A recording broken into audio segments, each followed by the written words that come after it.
right, good afternoon, everyone. Thank you for joining us this Saturday afternoon for the Tiny Bookstore Live.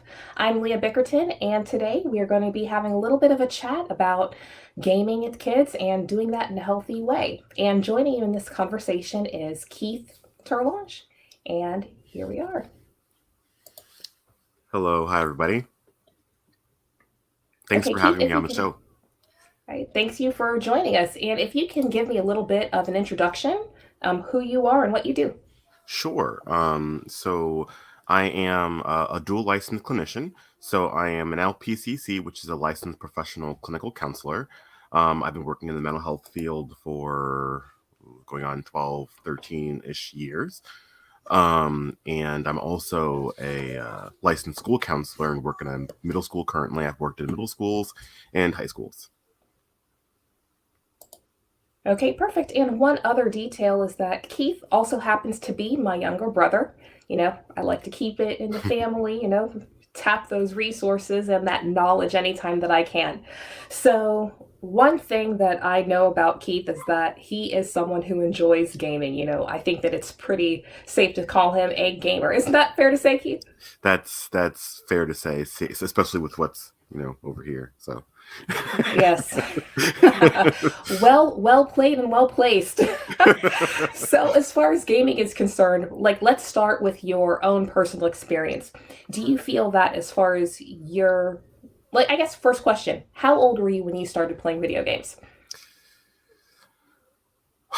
I remember being, I think, at Sears when our parents bought the first Sega Genesis. Hmm. And I think it was like for Christmas. I think when I was like, I don't think I was in kindergarten yet. Maybe I was in kindergarten. Um, and just loving it. I mean, I played on like maybe friends' Game Boys at school and things like that. But that was the real first um foray into gaming I had, and we played Sonic the Hedgehog 2. I loved it. Loved every minute.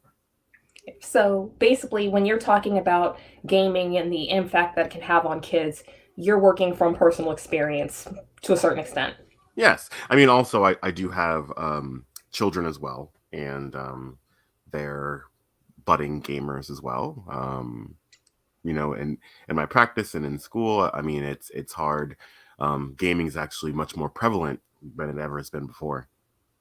Right. And as far as your decision to let your kids game, how much of that was just kind of seeing what other kids were doing, what other families were doing? How much of it was, your influence? Um, I think with everything I do, it's a combination of everything. With any um, entertainment or anything that humans enjoy, it can be abused and misused if not Right. teed up properly. So I noticed, I know I'm fairly well adjusted, I think, I hope. Um, so I think it's not just what they're playing, but, um, how you tee those games up. There's multiple games that are used educationally as well. So I think the first games our kids played were educational. Um, Actually, I'm sure of it. They were educational games. Okay. So, one thing that I do want to just kind of address head on, are you capable of being impartial when it comes to gaming, seeing as how you have such a strong gaming background? Yeah. So I mean, I believe health comes first, and yes, I will say that. I will defend gaming, but I'll also say that I kind of put it in the similar categories as other vices that humans have. I put it in the same Mhm. category as alcohol, as television, um, you know, um, anything. I mean, even to some degree, sleeping over at friends' houses, things like that. Right? They can always be misused and abused and not used in a way that is healthy. Right. But also, it also can give a lot of enjoyment, and a lot of the future of education is using video games and using entertainment in ways that gets kids interested. Mhm. If we can get kids interested in something, they're gonna want to learn more about it, and they're gonna want to, they're gonna have a passion for it. And as long as we use that properly. Okay, excellent. So, as far as the question, is gaming bad for kids? What do you think? Is it something that's just bad? I don't. um, categorizing and just saying it's bad in general, I think is something that, yes, there's a research that shows, oh, obviously the like Mortal Kombats and the the Postals of the world. Yeah, you probably shouldn't let your 5-year-old or 4-year-old play Postal. But those games really weren't designed for kids also. But I also believe um that it is entirely up to the parent to say, hey, this is entertainment only, Mhm. and if you exhibit anything that if you exhibit any violence, you exhibit any inappropriate language or anything like that, then you get cut off. And starting them on educational games, and starting them on e-games. There's tons of games that have no real um negative side effects like the ones that people think about, right? Like the um even, oh my gosh, I cannot remember its name. Like Vice Grand City. Theft Auto. Thank you. um not all games are like that, right? Mhm. So So basically, it's all about the type of games. But I think that one of the questions that a lot of parents have is how do you know what's going to be child appropriate or not? I know that when my stepkids were younger, they were into Plants vs. Zombies, but that ended up triggering some nightmares. So, how exactly can you know in advance what's going to be appropriate for your child? yeah, that's really difficult. Playing it yourself, I think playing things or watching things before your kids watch them or experience them, I think are really important. And Mhm. because it may not be violence or may not be language that bothers you, but I mean there's some TV shows that I don't like my kids watching because they um they always make the dad look dumb, right? Like, oh, Right. silly dad. Right? And I'm Yes. just like, yeah, I can't. Oh gosh, this hurts my soul. I can't watch this anymore. Right? Or playing women in a very subjugatory, hypersexual kind of way. I don't like those kind of things as well. Um, I think it's important to view it first, and if that matches with what you believe your child should be viewing, then that's your choice. You're the parent, right? You know your kid better than anyone else. As a counselor, yes, I can know typically how someone might behave or typically how to help cope with certain situations. But the parent really is the expert, right? They're with them far more than I am, and as a counselor, I see them for maybe an hour a week, 2 hours a week. As a Yes. school counselor, yeah, I see them, throughout the day, the whole day, but still, it's very different. The parent knows them best, and you know what you want your kid doing and not doing. Now, obviously, if they're not old enough to know self control, then, I wouldn't have them playing, you know, Mortal Kombat or, Right. things like that. Um, but there's racing games, there's tons of educational games. I mean, kids play educational games in school all the time. It's part of curriculum. Right. So basically, it's a function of the parents taking proactive steps to make sure that they're aware of the content that their kids are consuming. And I think that makes sense. Yes. Yeah, that's a good perspective. Okay, so one of the other questions, once you've tackled that first hurdle of figuring out, okay, what's going to be child appropriate, how do you know how much is too much? Because I know that according to the American Academy of Pediatrics, they're saying that the screen time cap for certain kids is like 2 hours, 4 hours. All of it for some of us is just unrealistic. So I guess the question that I have is how much screen time is really appropriate? Yeah. And I think that's one of those things that is important, um, to, once again, it depends upon, um,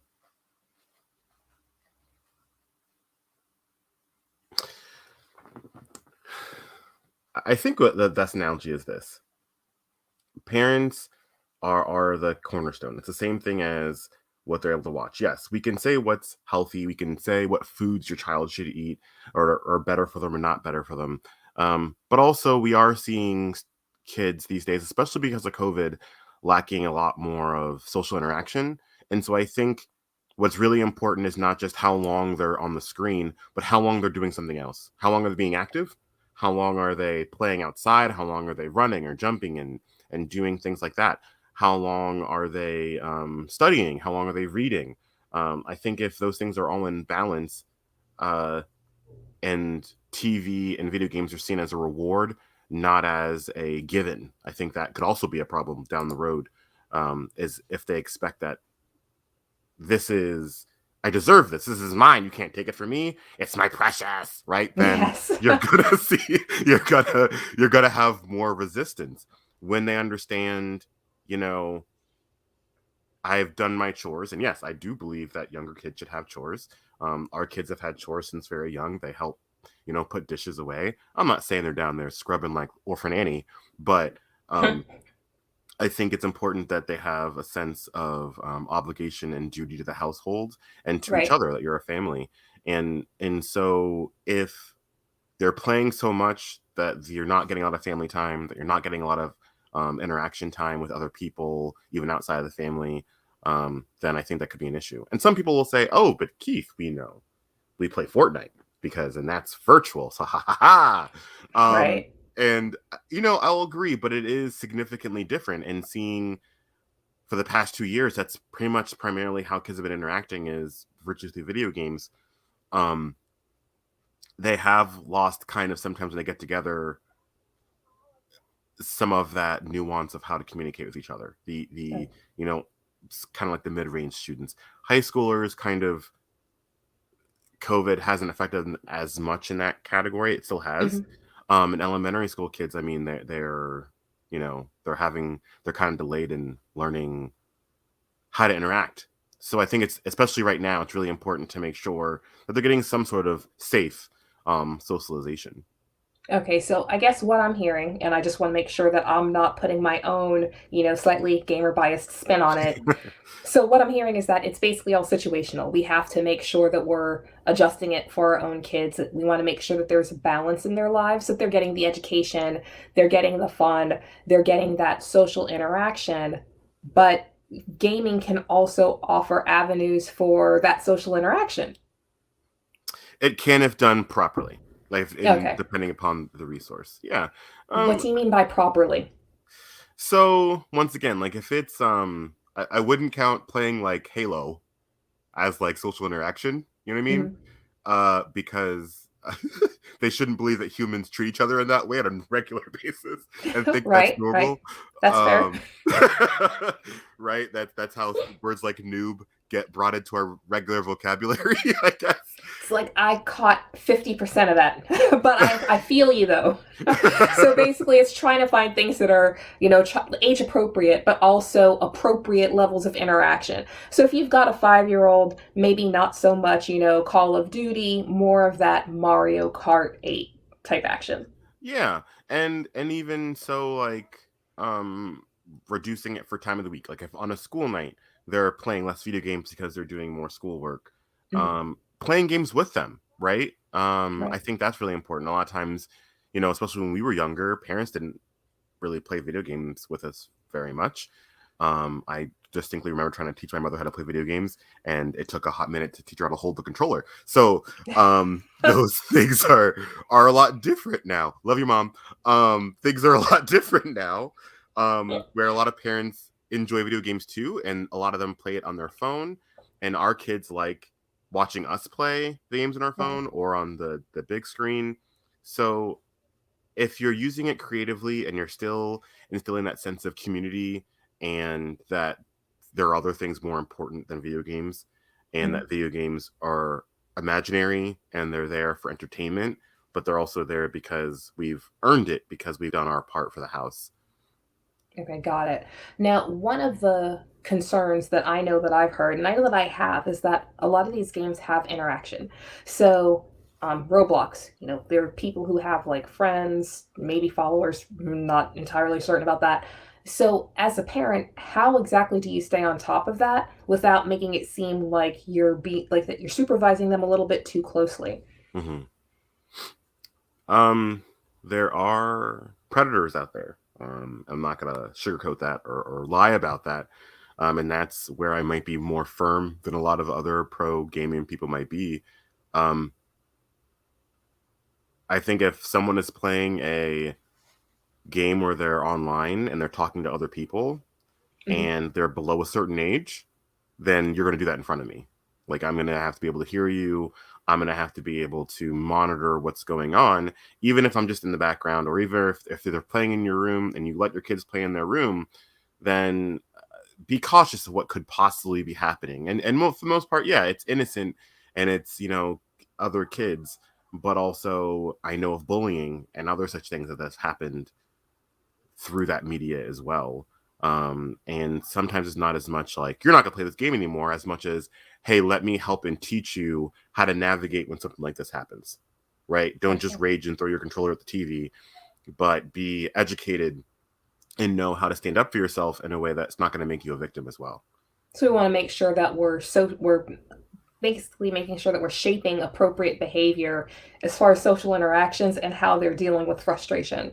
Exactly. And also making sure that they're not, I mean, people who are predators are really good about talking you into doing things you shouldn't, right? Hmm. So making sure that that's not happening as well, because it's still a possibility that it's not a rampant thing, but it is a concern to have. Right. Okay, so one other question that I have that does come up, sometimes there are situations where kids want to report other kids who are doing things inappropriate. As a parent, how do you regulate that? Because I know that there's a difference between tattling and reporting. So, Mhm, as a parent, how do you know the difference between something that should be reported mhm. and something that's just straight up tattling when it comes to, letting people know what's going on as far as Roblox, so on and so forth? I think that's another. I know this is my primary answer, but it depends. Um, if it puts someone at risk, if it's repetitive, I think you should report it. It's up to whoever you're reporting it to decide if it's something worth doing something about. It's like, I'm a mandated reporter. So when I hear certain things, I'm mandated by law to report it to the Child Protective Services. If it's something where I'm not sure or not, that's their job to figure out, not mine, because it's not my specialty to know if someone's actually in danger and to investigate in Okay, a so way. by they you mean like Roblox or Microsoft. If someone's going to report something, what you're saying is that for certain things, you're going to leave that judgment call to the company. Yeah, I'm gonna report it, and it's their job. They can decide, no, that's not a big deal. That's not something that concerns us, or no, that's definitely something that does concern us.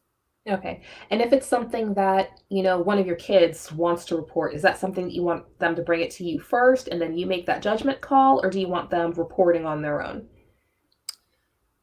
I think it's important that you help them navigate how to do that, and I think as an adult, it's important that you help them do it because a Mhm. lot of times in our community, kids' opinions and their voices are kind of silenced. Like, oh, you're just a kid, you don't know what you're talking about, you don't know what you heard.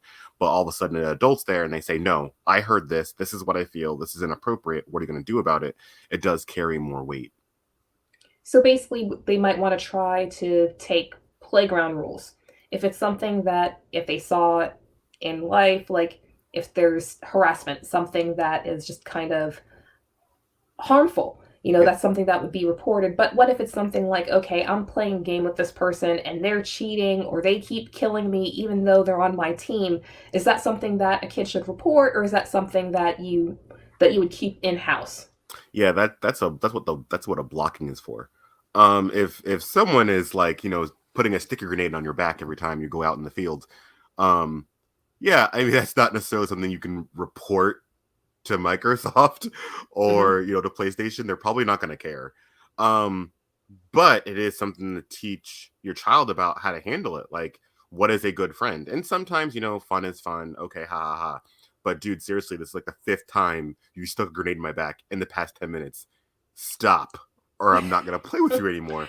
And then Got stick it. to that, right? A lot of times the problem is we set a boundary and we don't follow through with it, right? And I think it's important to say, listen, I'm sick and tired of me dying because you suck at. I mean, okay, you may not suck. Suck's a bad word. Let's say instead, um, because you're intentionally like, okay, if they're bad, that's one thing. Like, help them get better. But if Right. they're intentionally killing you, then yeah, I'm not. That's what I mean when I say suck. Like, they can go do that with someone else, but that's how they want to play. If you want to be more of a serious gamer, then have more serious gamer friends. And if you want to be a jokester and kind of, that's kind of your thing and that's kind of people you hang out with, then cool, then be in that group. But understand that me personally, I'm not with that group. So if you're going to do that, then I'm not going to play with you one-on-one. Or when you're doing that, don't do it when you're playing with me. Okay, got it. So I think that that's actually a really good skill for kids to have in real life as well. So this is another example of something where gaming can help develop kids their ability to actually interact with people in real life. And as people are going in and out of quarantines, I think it might be a good thing to have that extra source for additional knowledge. 100%. I think it's important. It's just like I said, it's a tool. Like video games are a tool that we can utilize to help teach certain skills. And they are like keeping and sustaining boundaries is a very hard skill for most kids to learn and to Yes. do because they don't want to be the bad guy. They don't want to be a snitch, this or that. Um, and they don't know what to do. So it's important to help them say, hey, this is how you can handle it. And then kind of coach them and then teach them how to do that. Okay, got it. And one other question. How young do you think is too young for kids to be doing video games? This is where my gamer comes out. I mean, how old are you where you can't hold the controller or the tablet, right? Right. I you know, some kids are talking really early. Some kids are walking really early. I have a friend that says that they had a baby who was potty trained after like 6, 7 months, and yeah, I don't.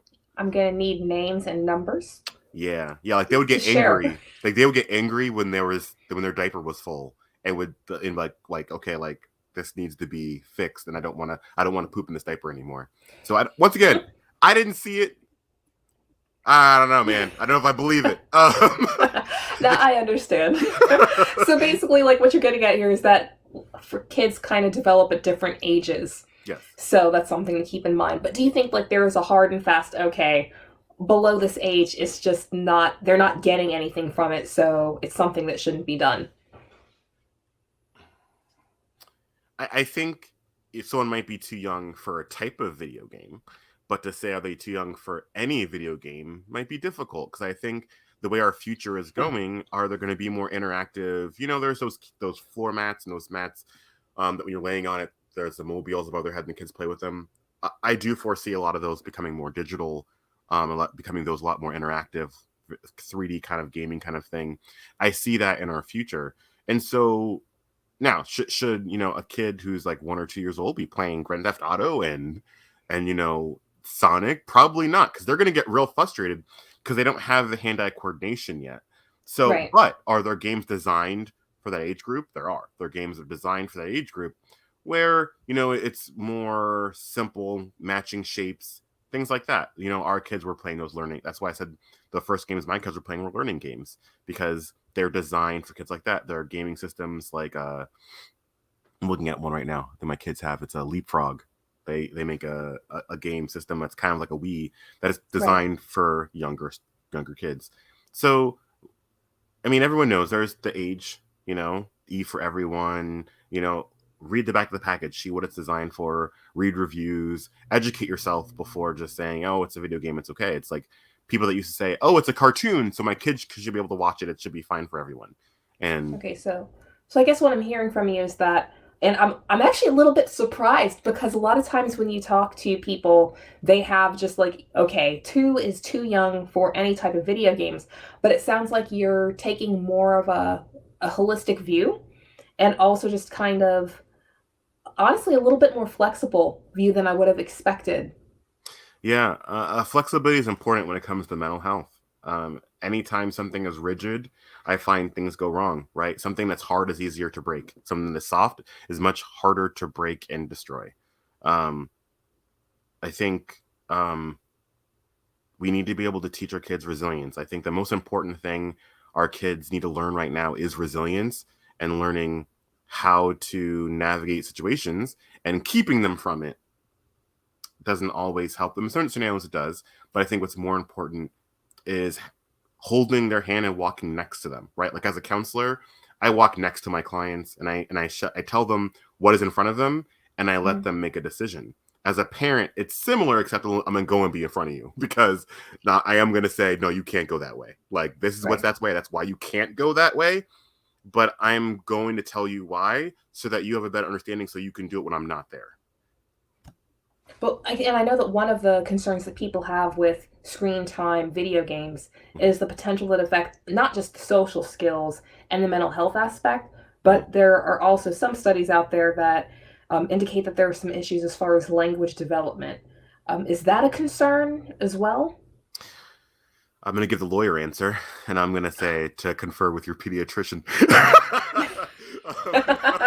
That dodge, duck, dip, dive, and dodge there, Keith. Well done. Well done. But I will say, you know, the research is still learning what's really happening. Parents, if you give someone a firm number and say you can't, they shouldn't play video games at 1.5 because they're going to end up with problems. And then if they raise the kid who's been playing video games since 1 and they're perfectly fine, now they're going to use that as evidence. And now everything else we say is going to seem wrong. Suspect, right? Right. So, and with people with age and development, like I said before, people develop at different ages at different times. So having a hard, fast number, I mean, there are structures, there are things that develop in the brain and things that can affect that development in the brain. Certain times, certain screens shouldn't be, too close to, someone's face and, ocular things like that. As far as those things are concerned, like I will refer you to like a pediatrician or an ophthalmologist and things like that. But as far as developmentally, giving a hard, firm number is inaccurate because kids develop very differently at different ages. Okay, excellent. Fascinating. And actually, I think that's kind of, I learned something. I kind of thought that you were going to say, like, no video games under the age of 2. And I've known you, like, your whole life. So, very shocking that that was the response. And I know, like, parents have a lot of guilt about letting kids engage in that gaming time, and that's always a concern. Mm-hmm. And sometimes, parents aren't necessarily willing to cop to the exact number that's attached to the actual screen time when they Mm-hmm. go to a mental health professional or Mm-hmm. to a doctor. So, I think that's interesting. I think you've Mm-hmm. given me something to think about. Hopefully, you've given the community something to think about as well, as far as getting to know their kid. And I guess that's another reason to be honest and completely forthcoming with doctors, mental health care professionals. That's why I love House. I don't know if you guys remember that TV show from a couple years ago with Hugh Laurie, House, where he talked about like the main problem is patients aren't honest with their providers. Well, why aren't they honest? Because they feel judged, right? Right. Yes. Be honest. Like I tell my clients, I'm not going to judge you. Who am I to judge you? Like I'm not perfect. We all got stuff going on.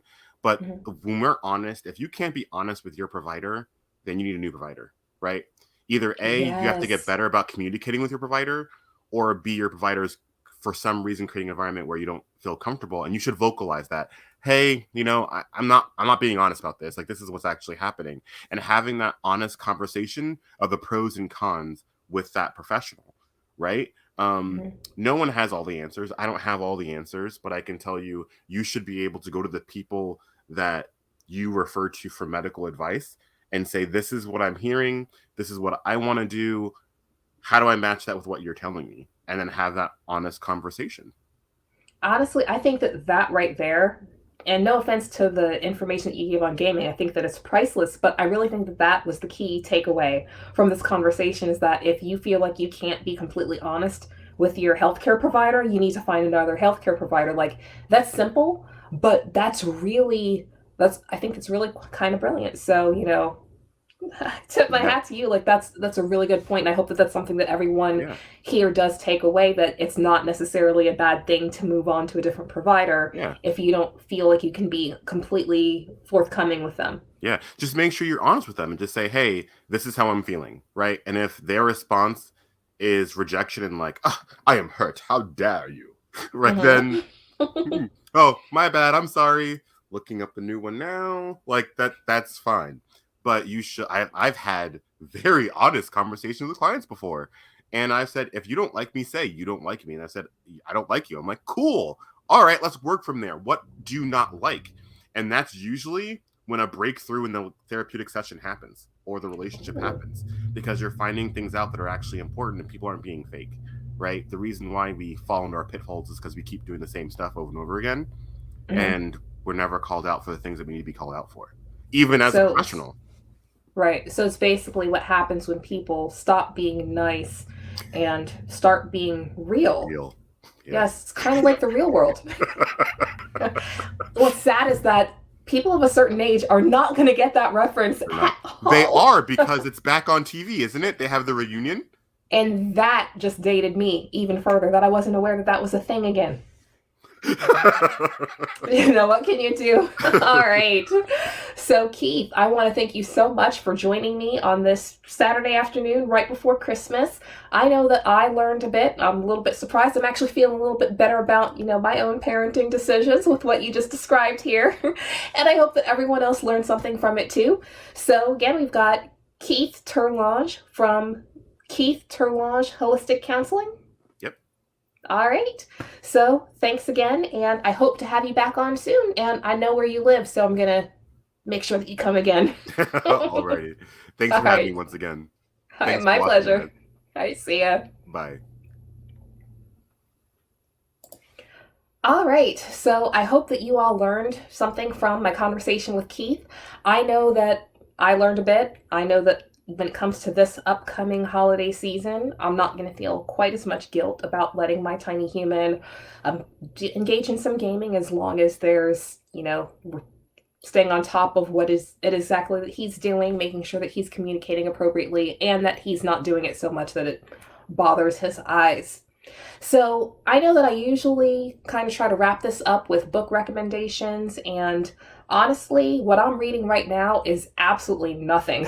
It's a very hectic time of year, and I think that that's okay. So what I'm actually going to do for the next week is I'm going to get the tiny intern to pick which audiobooks we're going to be listening to, because right now we're wrapping up the holiday season. The 23rd is our last day for curbside pickups for until after the holiday season. So I know I've got a lot to do, and I'm kind of curious to see what the tiny intern is going to be picking. So, hey, that's what I would recommend for you all. Don't feel guilty if you don't have time to get around to reading this week. It's hectic. It's time to spend time with family. Perhaps you'll have the time to read while you're with them. But if you don't, hey, that doesn't mean that you love reading any less. Just see it as an opportunity to do something a little bit different. So with that, this is our last Tiny Bookstore live for the year. I'm taking a couple weeks off to enjoy my family. At some point, I'm going to pick up some books and read a little bit more, make a dent in that TBR. Look online. We have a copy of our holiday reading challenge. Our winter reading challenge is going to be coming out within the next week too. And with that, I want to wish you all a very happy holidays. Happy Kwanzaa if you celebrate it. Merry Christmas if you do. Happy Hanukkah, although I missed it. And have a very happy new year. And I'll see you all in 2022.